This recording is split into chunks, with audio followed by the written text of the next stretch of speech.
नमस्कार। आज हम बीबीसी हिंदी के दिन भर पॉडकास्ट का विश्लेषण करेंगे।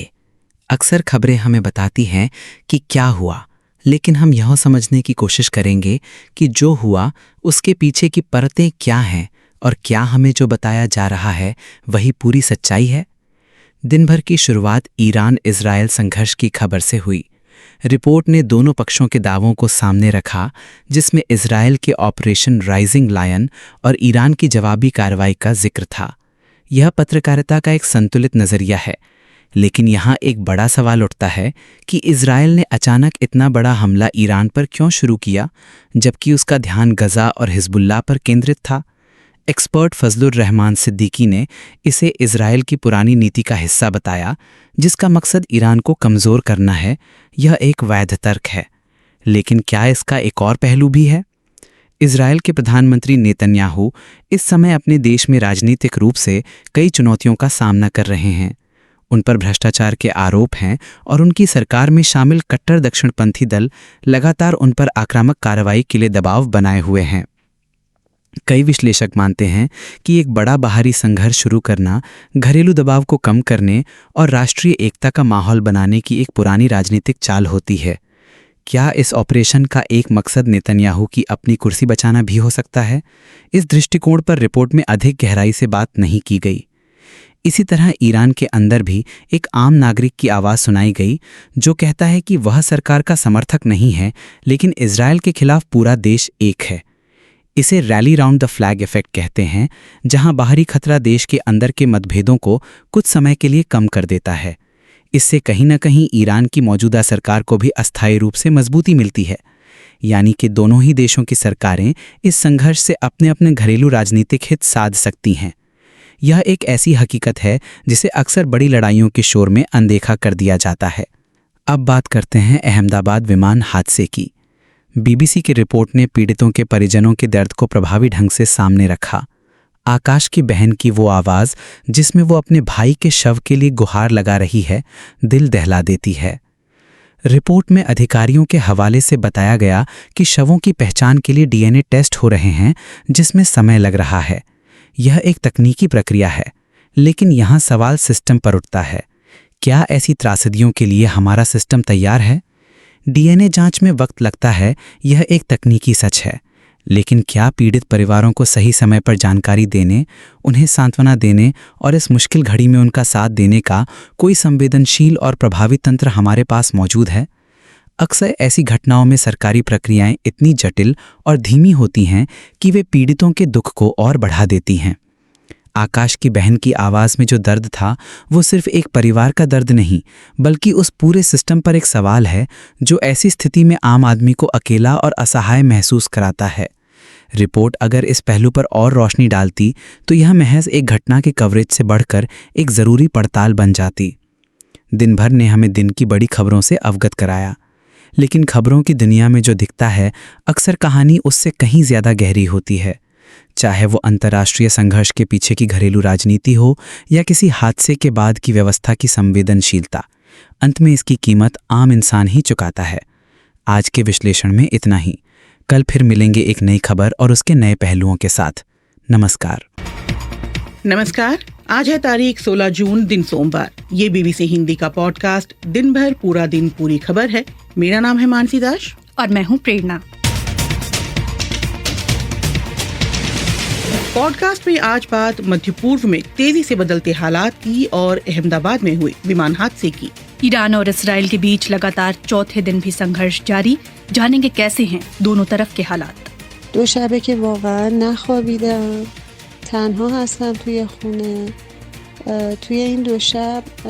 मौजूदा हालात ने भारत के लिए कौन सी कूटनीतिक चुनौतियां खड़ी कर दी हैं, विशेषज्ञ से समझेंगे। इसराइल का दावा यह है कि वहां पर खुल करके इसराइली जो फाइटर जेट्स हैं अभी कार्रवाई कर रही हैं। वहां पर 100 ठिकानों पर इसराइल ने हमला किया है। अहमदाबाद विमान हादसे में मारे गए लोगों के शवों की पहचान में हो रही देरी से परेशान परिजन।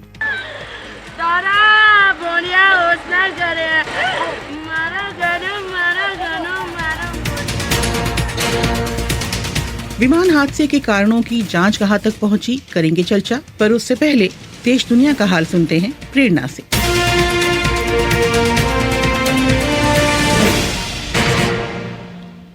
संयुक्त राष्ट्र की परमाणु निगरानी संस्था IAEA के प्रमुख राफेल ग्रॉसी ने कहा है कि इसराइल के हमलों में ईरान के underground Natanz uranium enrichment plant को कोई नुकसान पहुंचा हो, इस बात के सबूत नहीं मिलते। बीते दिनों इसराइल के हमलों में नतांज में जमीन के ऊपर बने ढांचे क्षतिग्रस्त हुए थे। हालांकि राफेल ग्रॉसी ने कहा है कि हमलों की वजह से बिजली आपूर्ति पर असर पड़ सकता है, जिससे यूरेनियम एनरिचमेंट प्लांट भी प्रभावित हो सकता है। उन्होंने IAEA के बोर्ड को बताया कि नतांज और फोर्दो परमाणु साइट पर रेडिएशन अभी सामान्य स्तर पर है। गजा में राहत सामग्री के इंतजार में खड़े 20 से ज्यादा फलस्तीनियों के मारे जाने की खबर सामने आई है। रिपोर्ट्स के मुताबिक इन सभी लोगों की जान इस्राएली सेना की गोलीबारी में गई है। वहीं 200 से ज्यादा लोग घायल हैं। गजा की सिविल डिफेंस एजेंसी का कहना है कि ये घटना रफा में गजा ह्यूमैनिटेरियन एजेंसी के केंद्र के पास उस वक्त हुई जब बड़ी संख्या में फलस्तीनी राहत सामग्री लेने जुटे थे। दूसरी ओर सेंट्रल गजा के भी एक सहायता केंद्र के पास खाने के इंतजार में खड़े 2 फलस्तीनियों के मारे जाने की खबर सामने आई है। दरअसल गजा ह्यूमैनिटेरियन एजेंसी को इसराइल और अमेरिका का समर्थन है। संयुक्त राष्ट्र मानवाधिकार के प्रमुख वोल्कर तुर्क का कहना है कि गजा में इसराइल भयावह और अमानवीय स्थितियां पैदा कर रहा है। वहीं इसराइली सेना का कहना है कि वो मौत से जुड़ी रिपोर्टों की जांच कर रही है। पाकिस्तान ने ईरान से लगती अपनी सभी 5 सीमाओं को बंद कर लिया है।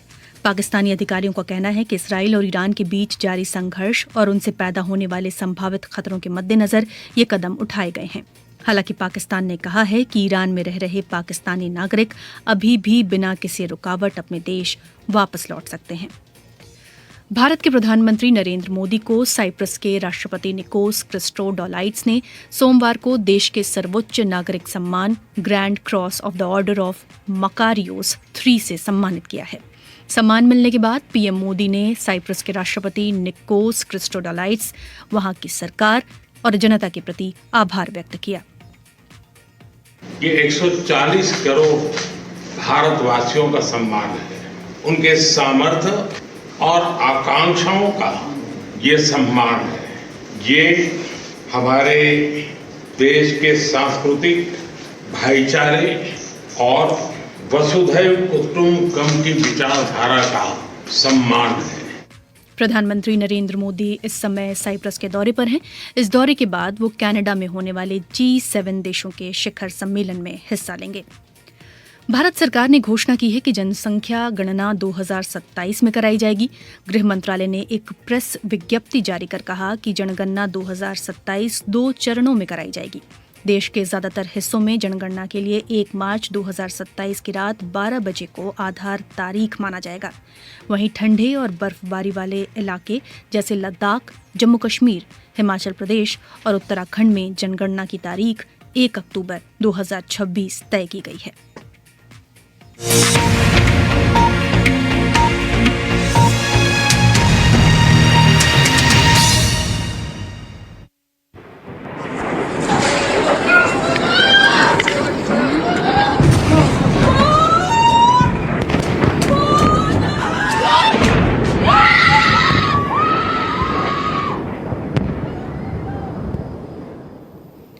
इसराइल और ईरान के बीच बीते शुक्रवार जो संघर्ष शुरू हुआ वो आज भी जारी है। दोनों देशों ने अभी भी एक दूसरे पर अपने हवाई हमले जारी रखे हैं और इन हमलों से जुड़ी कुछ ऐसी ही आवाजें बीते 4 दिनों के दरमियान हमें सुनाई देती रहीं। जी बिल्कुल, ईरान ने कहा है कि शुक्रवार से लेकर अब तक इसराइली हमलों में मानसी उनके 224 नागरिकों की जान जा चुकी है। वहीं इसराइल के मुताबिक ईरान के मिसाइल हमलों में उनके 24 नागरिकों को जान गंवाना पड़ा है। दोनों ही देश एक दूसरे पर मिसाइल, ड्रोन्स और रॉकेट्स के जरिए हमले कर रहे हैं और ये संघर्ष फिलहाल रुकने का नाम नहीं ले रहा। और प्रेरणा, ऐसे में दोनों ही तरफ के नागरिकों के बीच डर, अनिश्चितता का माहौल है। ईरान में ईरानी सरकार ने इमरजेंसी शेल्टर्स एक्टिवेट कर दिए हैं। मस्जिद, मेट्रो स्टेशन, स्कूल, इन प्रमुख सार्वजनिक जगहों को आम नागरिकों की सुरक्षा के लिहाज से तैयार किया जा रहा है। बीबीसी फारसी सेवा के संवाददाता सियावाश अर्दलान ने ईरान के कुछ नागरिकों से वॉइस नोट्स के जरिए बात की, क्योंकि हम जानते हैं कि ईरान में विदेशी जो मीडिया है वहाँ नहीं जा सकती, वहाँ काम नहीं कर सकती, इसलिए उन्होंने वॉइस नोट्स के जरिए ये बातचीत की। तो उनमें से एक ईरानी महिला ने क्या कहा, ये सुनिए।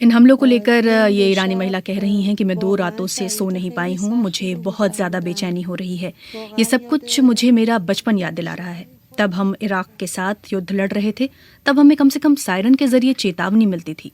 अब तो ऐसा कुछ भी नहीं है। वहीं एक और ईरानी नागरिक ने कहा,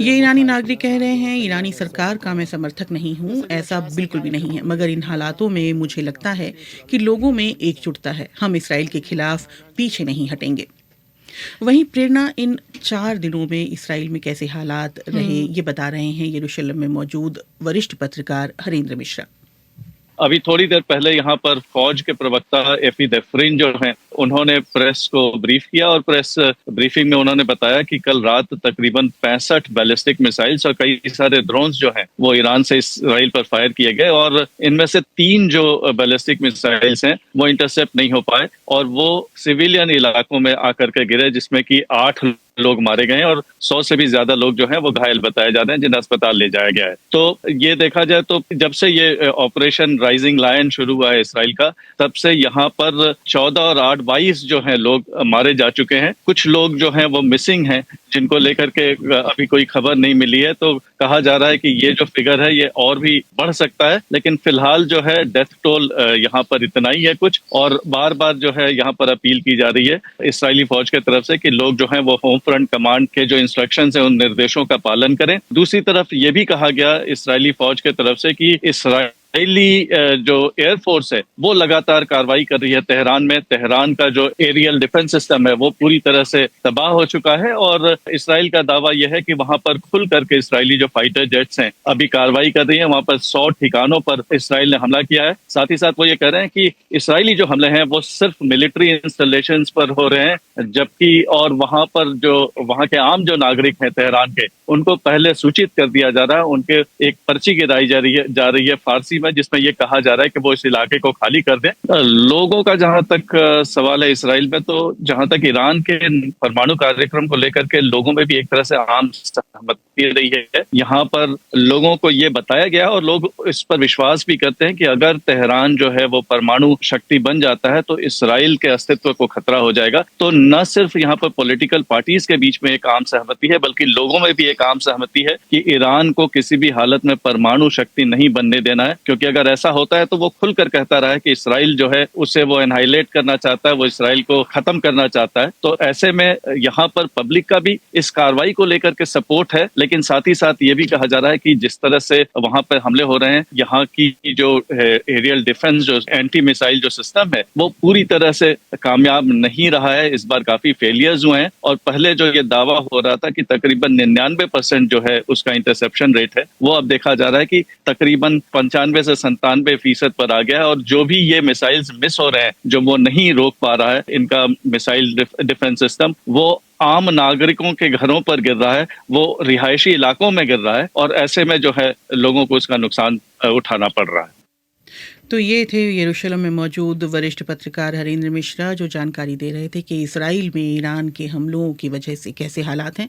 लेकिन प्रेरणा, इन हमलों की शुरुआत कैसे हुई? कैसे इसराइल और ईरान, जिनके सीधे संघर्ष का खतरा गजा में जंग शुरू होने के बाद से ही बना हुआ था, वो आखिरकार हकीकत में बना, तब्दील हो गया।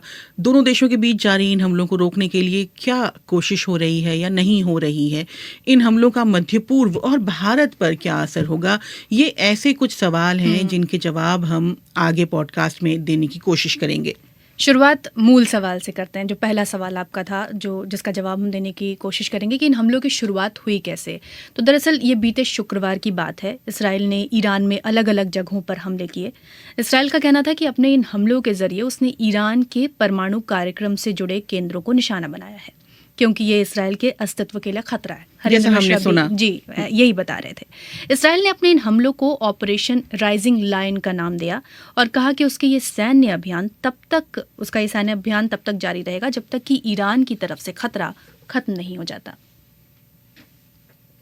Moments ago, Israel launched Operation Rising Lion, a targeted military operation to roll back the Iranian threat. तो ये आवाज़ Israel's बेंजामिन very नेतन्याहू की है, जो survival. इसराइल के प्रधानमंत्री This हैं। operation will वहीं continue. ईरान ने As इन many हमलों days में as it अपने takes 2 परमाणु to remove वैज्ञानिकों को खोने और Islamic decades revolutionary guards of core के terror, commander in chief Hussain सलामी समेत कम से कम 5 शीर्ष अधिकारियों की मौत की पुष्टि की। साथ ही कहा कि इसराइल और अमेरिका दोनों ही इन हमलों की भारी कीमत चुकाएंगे। और इसराइल के हमलों के बाद ईरान ने भी हवाई हमले करने शुरू किए। ये जवाबी कार्रवाई थी उसकी, और शुक्रवार शाम से ही ईरानी बैलिस्टिक मिसाइलें इसराइल के तेल अवीव पर दागी जाने लगी। इसके बाद का जो मंजर था वो हरेंद्र मिश्रा बता ही रहे थे। हालांकि इसराइल और ईरान के बीच बीते 4 दिनों में जो कुछ भी चल रहा है, इसमें बहुत कुछ ऐसा नहीं है जो अप्रत्याशित है। 7 अक्टूबर 2023 जिस दिन हमास ने इसराइल पर हमला किया था और फिर गजा में इसराइल की सैन्य अभियान की शुरू हुई थी, उस दिन से ही इसराइल और ईरान अप्रत्यक्ष रूप से एक दूसरे के खिलाफ बयान दे रहे थे। आप कह सकते हैं संघर्ष में थे, लेकिन वो सीधा संघर्ष नहीं था, प्रॉक्सी वॉर एक तरीके से तनाव था, एक दूसरे पर आरोप लगाए जा रहे थे। और कुछ ऐसे मौके हालांकि बीच में आए जब इसराइल ने ईरान पर हमले किए और ईरान ने भी जवाब में हमले किए, लेकिन फिर इसे नियंत्रित भी कर लिया। पर जो बीते शुक्रवार को शुरू हुआ मानसी, वो अलग क्यों है? दोनों देशों के बीच जारी ये संघर्ष किस ओर बढ़ता दिख रहा है? क्या इसे रोकने की कोई कोशिश हो भी रही है या नहीं? इन सवालों का जवाब देने के लिए हमारे साथ कार्यक्रम में लाइव जुड़ गए हैं Indian council of world affair के फेलो और मध्य पूर्व मामलों की जानकार फजल रहमान सिद्दीकी। तो फजल साहब, सबसे पहले आपसे ये जानना चाहेंगे कि इसराइल और ईरान के बीच बीते 1.5 साल से रह रहकर हमले हुए, और देखा जाए तो गजा में हमास, इसराइल, लेबनान में हिजबुल्ला और यमन में हूती पर हमलों के बाद अब इसराइल का रुख ईरान की तरफ हुआ है और उसने ईरान के खिलाफ एक अभियान छेड़ा है। इसकी कोई खास वजह दिखती है आपको? देखिए, पहली बात तो है कि इजराइल की फॉरेन पॉलिसी का जो एक बड़ा मेजर कंपोनेंट है वो ईरान को वीकन करना है, ईरान के न्यूक्लियर पावर को खत्म करना है। और उसके अलावा नेतन्याहू ने बार बार कहा है कि हमारा एनिमी नंबर 1 जो है वो ईरान है। उसकी 2-3 वजह है। पहली बात तो ये कि प्रो पैलेस्टाइन है, जो एंटी इजराइल जो मिलिशिया है उनको सपोर्ट करता है वो। और तीसरी बात यह है कि एक रीजन का बहुत बड़ा पावर है, मिलिटरी और डेमोग्राफिकली और स्ट्रेटेजिकली, और भी बहुत उसकी अपनी हिस्ट्री है। और इजराइल कभी नहीं चाहता कि उसके पैरेलल कोई ऐसा पावर हो जो उसके लॉन्ग टर्म इंटरेस्ट को हार्म कर सके। तो इजराइल ने बहुत ही सिस्टमेटिक वे में एक एक करके जितनी भी एंटी इजराइल फोर्सेस थी, चाहे वो मिलिशिया के फॉर्म में हो, चाहे वो नेशन के फॉर्म में हो, चाहे कोई मिलिट्री ब्लॉक उसके फॉर्म में हो, उन्होंने हमास से शुरू किया। हमास ने एक अपॉर्चुनिटी दी। पहले उन्होंने हमास को 2 साल से तकरीबन ऑलमोस्ट फिनिश किया। उसके बाद हिजबुल्ला पे आए जिनका लिंक हमास से था, उसको उन्होंने तकरीबन 3-4 महीने लगातार ऑपरेशन में उनको न्यूट्रलाइज किया। फिर वो सीरिया पे आए, जो सीरिया उनको गाहे बगाहे अकेले उनका क्रॉस बॉर्डर जो उनका वो होता था उसको उन्होंने न्यूट्रलाइज किया। उसके बाद जो बहुत मेजर फोर्टे था, जो बहुत ही फुल फ्लेज एक नेशन स्टेट थी, जो 40 साल से रेसिस्ट कर रही थी अमेरिका और इजराइल और वेस्टर्न सैंक्शन को, उन्होंने कहा ये सबसे अच्छा मौका है कि इसको भी आड़े हाथ ले लिया जाए। तो ये पूरे एक प्रोजेक्ट का हिस्सा है जो आखिर में जाके इजराइल का जो पूरा एक्सपेंशन डिजाइन है, जो अपनी सिक्योरिटी बॉर्डर को सिक्योर को और ऑर्बिट को अपनी एक्सपैंड करना है। तो उनको ईरान तक पहुंचने के लिए अच्छा मौका है कि ईरान को वहां पे रोका जाए। और ईरान के बाद जो है जो सीरिया है, फिर जॉर्डन है, फिर हमास है, फिर फिलिस्तीन का जो हिस्सा है, उस सबको सिक्योरिटी का अपना जो उनका प्रोजेक्ट है वो ईरान पे खत्म होता है। उसी के तहत ये पूरा का पूरा जो ऑपरेशन इजराइल ने किया है वो ये दैट इज नेचुरल आउटकम। जी सर, मैं यहाँ 2 चीज़ें समझना चाहूँगी आपसे। एक तो कि दोनों देशों के बीच ये जो संघर्ष है वो किस ओर बढ़ता दिख रहा है, और दूसरा ये कि संघर्ष के बीच कई देश अपील कर चुके हैं कि इसे नियंत्रित किया जाए, चाहे वो अमेरिका की तरफ से अपील हो, चीन की तरफ से अपील हो, यूरोपियन यूनियन की तरफ से भी एक अपील की गई है। लेकिन क्या कोई कॉन्क्रीट कदम उठता हुआ आपको नज़र आ रहा है इसे कंट्रोल करने के लिए? नहीं, देखिए, पिछले 2 साल से जो रीजन में हो रहा है उससे तो साफ जाहिर है कि किसी भी कंट्री की चाहे कितनी ही पावरफुल हो, उसका कोई इफेक्ट, कोई इंप्रेशन नहीं है। अगर कोई कंट्री दुनिया में अगर कोई इंपैक्ट कर सकती है इजराइल की पॉलिसी को, तो वो है अमेरिका। और फॉर्चुनेटली, अनफॉर्चुनेटली, रॉन्गली और राइटली, अमेरिका जो है इजराइल के फुल फ्लेज साथ है। तो मुझे कहीं से नहीं दिखता कि चाहे चाइना की कॉल हो, चाहे रशिया की कॉल हो, चाहे ईयू की कॉल हो, उस पर कोई इंपैक्ट पड़ने जा रहा है। बिल्कुल इसमें मैं क्लियर हूं। आपने कहा कि वार कहां जा रहा है, ये वार जा रहा है बहुत ही लॉन्ग टर्म स्टेलमेट के लिए। इसलिए कि हर दूसरे दिन जो इजराइल का जो ऑब्जेक्टिव बढ़ता जा रहा है, पहले उन्होंने कहा कि न्यूक्लियर जो इंस्टॉलेशन उसको खत्म करना है, उसको मिलिट्री वीक करना है। अब ये बात आ रही रिजीम चेंज करना है, तो रिजीम चेंज करना उतना आसान नहीं होगा। और दूसरी बात ये देखिए कि पिछले 10-12 साल में जितने भी वॉर हैं, सब वॉर जो अनएंडिंग वॉर हैं, किसी भी कंट्री में जो वॉर हुए हैं सब अनएंडिंग है। लेबनान, लीबिया से लेके सीरिया तक, यमन से लेके, तो मुझे लगता है कि बहुत ही लॉन्ग टर्म वॉर होगा, इसमें बहुत एक्सपेरिमेंट होगा, बहुत चीजें उसमें नुकसान होगा, बहुत सारी चीजें होंगी। तो इनका ऑब्जेक्टिव जैसे जैसे इजराइल अपना होल्ड स्ट्रॉन्ग करेगा, इनका ऑब्जेक्टिव और उनका जो मिशन की जो डिमांड्स है वो सब बढ़ती जाएंगी। सर, अगर इंडिया के संदर्भ में बात करें तो इंडिया इसराइल का भी दोस्त है, ईरान के साथ अच्छे बिजनेस रिलेशंस हैं, और ईरान और इंडिया के मैं कुछ आंकड़े देख रही थी बिजनेस के, तो 2023 का जो आंकड़ा है उसके अकॉर्डिंग इंडिया ने $1 अरब से अधिक का निर्यात किया ईरान को, और इससे थोड़ा ही कम आंकड़ा था जिसका उसने आयात किया। तो मध्य पूर्व में अगर तनाव बढ़ता है तो भारत और ईरान के रिश्तों पर, खासकर व्यापारिक रिश्तों पर किस तरह का असर पड़ सकता है?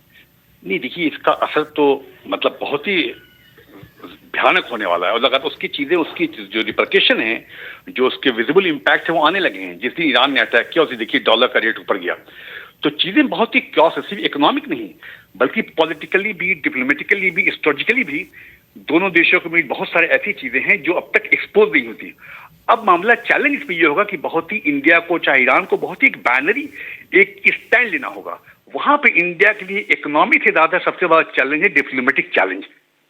इकोनॉमी तो मतलब जाहिर सी बात है, ऐसा नहीं कि हमारे लिए बहुत सारे सोर्स ऑफ इम्पोर्ट हैं ऑयल के, तो वो उसको छोड़ के जो सबसे बड़ा इंडिया के लिए चैलेंज है वो डिप्लोमेटिक चैलेंज है, स्ट्रेटेजिक चैलेंज है, अपनी आपकी सिक्योरिटी कैसे। ईरान में अगर बात हो तो ईरान है, अफगानिस्तान है, आप देखिए दुनिया में कैसे रिफ्यूजी क्राइसिस कैसे हो रही है, तो इसके इम्पैक्ट जो है कई फ्रंट पे होंगे, उसके फ्रंट पे होंगे। तो मुझे लगता है इकोनॉमी से ज्यादा जो है जो और एक्सेसरीज उसकी हैं, जो रिलेटेड चैलेंज है, वो ज्यादा कहीं बड़े हैं बिजनेस इकोनॉमी के। अब G7 की बैठक शुरू होने वाली है, वहाँ पर इस मुद्दे को आप कितना ज़्यादा चर्चा में होता हुआ देखेंगे, और क्या वहाँ कोई इसे नियंत्रित करने या समाधान की कोई ठोस रिजल्ट आपको परिणाम नजर आएगा? देखिए, जहाँ तक देखा जाए G7 अगर दुनिया में जो सबसे बड़ा फोरम है वो है यूएनओ। जब पिछले 2 साल में 2500-300 बैठक हुई, यूएनएससी की बैठक हुई, कितना वीटो हुआ, काउंटर वीटो हुआ, ये सब हुआ, अरब लीग ने बैठक की, ओआईसी ने बैठक की, तो यूएन से बड़ा कोई फोरम नहीं है। अगर वो इजराइल को डिटर नहीं कर सके, कोई ट्रेजेक्टरी को चेंज नहीं कर सके, तो मुझे कोई उम्मीद नहीं है कि G7 में किसी भी तरह का जर्रा बराबर भी कोई इस ऑपरेशन पे या इजराइल की पॉलिसी इम्पैक्ट होगा। I am quite clear. हाँ, हो सकता है कि बात करेंगे, एजेंडा होगा, यूक्रेन बात की जाएगी, इजराइल बात की जाएगी, ईरान बात की जाएगी, लेकिन उसका कोई आउटकम जो है ग्राउंड पे कुछ भी नहीं होगा, कुछ भी नहीं। इसलिए कि अमेरिका भी है, वहाँ और भी वेस्टर्न पावर्स हैं, उन्होंने ऑलरेडी हिंट दे दिया है। जर्मनी का स्टैंड पता है आपको, फ्रांस ने भी हिंट दे दिया है कि हम भी वॉर ज्वाइन कर सकते हैं, ब्रिटेन का आपको रोल पता है वहाँ पे। तो मुझे कहीं कहीं से दूर दूर तक मुझे इस बात का जरा भी है वो उम्मीद नहीं है कि वहाँ कुछ होने वाला है या उसकी रेजोल्यूशन से या उसकी स्टेटमेंट से कोई असर पड़ेगा। जी, बहुत बहुत शुक्रिया। ये थे Indian council of world affair के फेलो और मध्य पूर्व मामलों के जानकार फजलुर रहमान सिद्दीकी। दिन की बड़ी खबर, चाहे भारत में हो या दुनिया में कहीं और, जो हुआ केवल वही नहीं, ऐसा क्यों हुआ, जानिए वो भी। खबर के आगे क्या है, खबर की परतों के बीच क्या छिपा है, पहले समझे फिर समझाएं। बीबीसी हिंदी का न्यूज पॉडकास्ट, दिन भर, पूरा दिन, पूरी खबर। हमारी खबरों को पढ़ें bbchehindy.com पर। आप हमें व्हाट्सएप, इंस्टा और यूट्यूब पर भी फॉलो कर सकते हैं।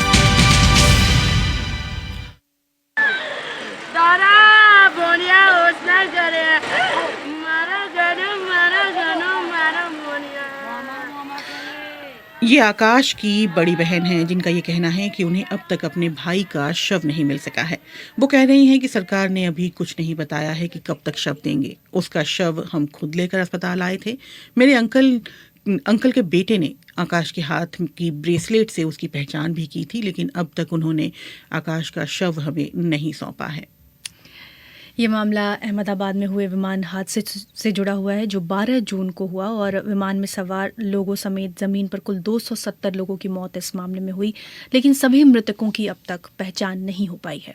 मसला ये है कि जो हादसे में मरने वाले अधिकांश लोगों के शव बुरी तरह जल गए थे। ऐसे में उनकी पहचान के लिए DNA टेस्ट किए जा रहे हैं, जिसमें वक्त लग रहा है। इस बारे में और अपडेट्स दिए, जानकारी दी बीजेपी नेता शाहनवाज हुसैन ने। बहुत ज़्यादा हीट पैदा हुआ और बहुत सारी बॉडी बुरी हालत में हुई, जल गई। तो DNA टेस्ट के अलावा और कोई चारा नहीं है और करीब 80 से ज़्यादा बॉडी DNA टेस्ट के जरिए आइडेंटिफाई की गई है और 43 से ज़्यादा लोगों को सौंप भी दी गई है। सरकार की तरफ से पूरा प्रयास है जो परिजन हैं जिनके लोग हताहत हुए हैं उनको कोई दिक्कत दुश्वारी न हो। एयर इंडिया विमान हादसे में मारे गए गुजरात के पूर्व मुख्यमंत्री विजय रूपाणी के शव की पहचान कर ली गई है। प्रेरणा आज उनका जो पार्थिव शव है उसे अंतिम दर्शन के लिए अहमदाबाद के सरकारी अस्पताल में रखा गया और फिर बाद में अंतिम संस्कार के लिए राजकोट ले जाया गया। हादसे से जुड़ी कई जानकारियां अभी भी सामने आ रही हैं। अहमदाबाद विमान दुर्घटना बचाव अभियान को कैसे अंजाम दिया, ये बताया Ahmedabad fire and emergency services के chief fire officer Amit Dongre ने। पूरा ऑपरेशन 4 घंटे में समाप्त हुआ।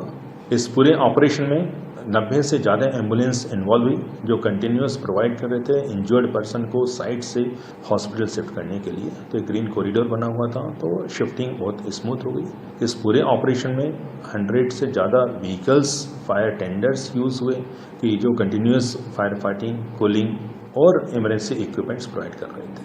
इस दौरान हाइड्रोलिक प्लेटफॉर्म भी साइट पे अवेलेबल था। जानकारी दे रहे थे Ahmedabad fire and emergency services के chief fire officer Amit Dongre. अधिकारियों का कहना है कि उन्हें कॉकपिट का वॉइस रिकॉर्डर मिल गया है, जिसके बाद अब ये पता लगाया जा सकता है कि हादसे के वक्त हुआ क्या था। हो सकता है कि इससे हादसे के कारणों के बारे में जानकारी मिल सके। इससे पहले एयरक्राफ्ट एक्सीडेंट इन्वेस्टिगेशन ब्यूरो यानी AAIB ने कहा था कि उन्हें विमान का फ्लाइट रिकॉर्डर मिल गया है।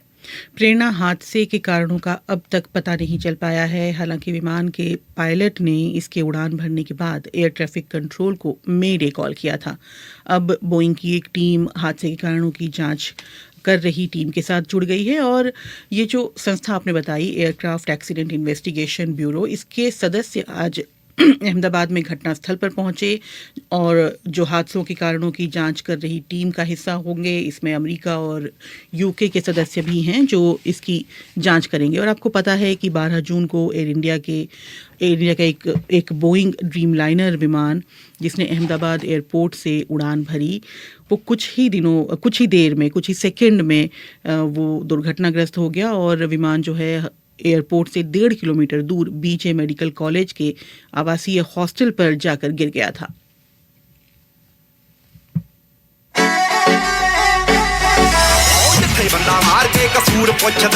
एक यंग पंजाबी रैपर ने म्यूजिक की दुनिया में धूम मचा दी है। ये है साल 2017। People are going crazy.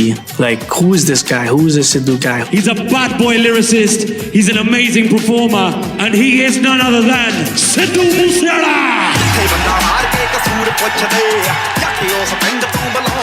वो अब तक के सबसे influential Indian hip hop artist में से एक बनने जा रहे हैं। मैं जब भी उनके साथ स्टेज पर परफॉर्म करता था वो जादुई पल होता था। सिद्धू मूसेवाला पंजाबियों की एक पूरी पीढ़ी की आवाज हैं। He has huge fan following, you know, an international icon. लेकिन वो कभी ये नहीं भूलते कि वो आए कहाँ से हैं, उनकी जड़ें कहाँ हैं। ਸਾਡੇ ਲਈ ਤਾਂ ਸਵਰਗਾ ਵਰਗਾ ਪਿੰਡ ਮੇਰੇ ਲਈ ਤਾਂ ਸਾਰਿਆਂ ਤੋਂ ਵਧੀਆ। ਮੈਂ ਕਹਿੰਦਾ ਵੀ ਜੇ ਦੁਨੀਆ ਦੀ ਸਵਰਗ ਹੋਊਗੀ ਪਲੇਸ ਤਾਂ ਉਹ ਹੈਗੀ।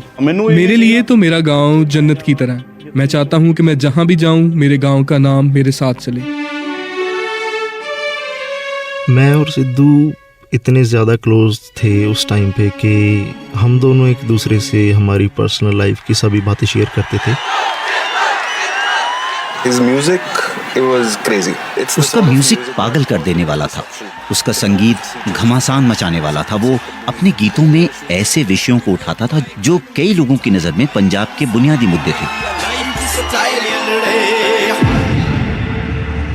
सिद्धू मूसेवाला जब अपनी शोहरत की बुलंदी पर थे, Got some breaking news that's coming in right now. Firing on Punjabi singer Shubdeep Sidhu. तभी उनकी हत्या कर दी गई। Sidhu Moosewala was shot dead by attackers. He could not survive that attack. It is riddled with bullets. Multiple rounds seem to have been fired at. जब मुझे news मिली Sidhu is no more, मैं बिल्कुल ही शॉक में चला गया। एकदम reaction में मैं रोया at the spot. It was kind of like an earthquake and everybody felt it. शायद ही कोई आंखें होंगी जो उस दिन नम ना हो, शायद ही कोई होगा जो उस दिन रो ना रहा हो। लेकिन सिद्धू मूसेवाले को कौन मारना चाहेगा और क्यों? It was not even my wildest of dreams that they could go to that extent and hit Sidhu Moosewala. मैं हूँ इन्वेस्टिगेटिव जर्नलिस्ट इशलीन कौर और मैं पिछले 2 सालों से इन्हीं सवालों के जवाब खोजने की कोशिश कर रही हूँ। सब इससे डरे हुए हैं, कोई इस पर बात नहीं करना चाहता। हकीकत अभी बाहर नहीं आई है, सब अफवाह है। इससे बहुत दिक्कतें पैदा हो सकती हैं। मैं बहुत डरी हुई हूँ। मैं हूँ विदित मेहरा, एक ब्रॉडकास्टर। हमारी पड़ताल हमें एक अंधेरी और खतरनाक दुनिया में ले जाती है। कड़ी दर कड़ी जोड़ते हुए हम इस इन्वेस्टिगेशन में उन लोगों तक पहुंचने की कोशिश करेंगे जिनका दावा है कि पंजाब में दशकों बाद हुए इस बड़े हत्याकांड के पीछे वो हैं। I knew his voice.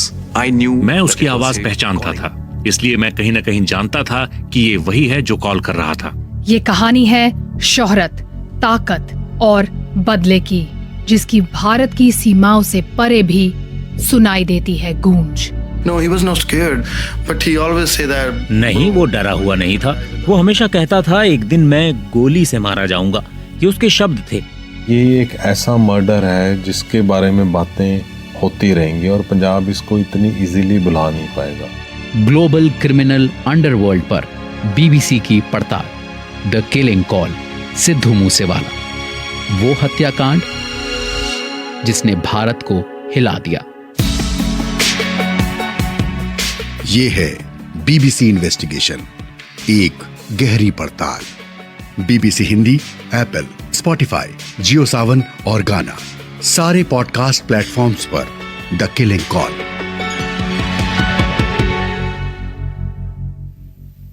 BBC का ये खास स्पेशल पॉडकास्ट जल्द आ रहा है और अब तक 4 एपिसोड्स आ चुके हैं मानसी जी। बिल्कुल, इसके 4 एपिसोड्स आ चुके हैं जिन्हें आप बीबीसी हिंदी के पन्ने और पॉडकास्ट के दूसरे जो प्लेटफॉर्म्स हैं, जियो सावन, स्पॉटिफाई, वहाँ पर आप जाकर सुन सकते हैं।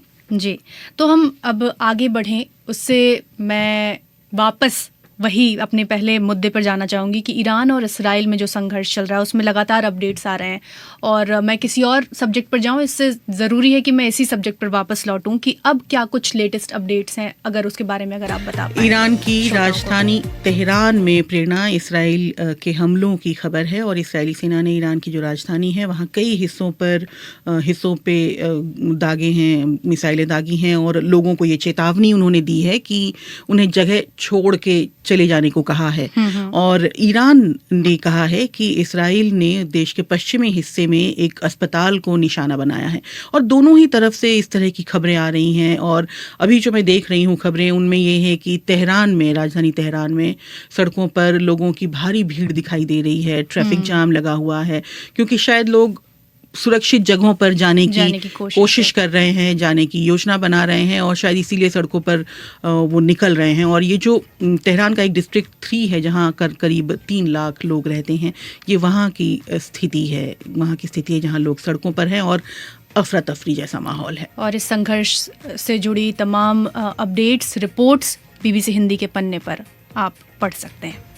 तो दिन भर पूरा दिन पूरी खबर में आज इतना ही। तकनीकी पक्ष कार्यक्रम का संभाल रहे थे तिलक राज भाटिया। अब आपसे कल होगी मुलाकात, तब तक के लिए मुझे और मानसी को दें इजाजत। नमस्कार।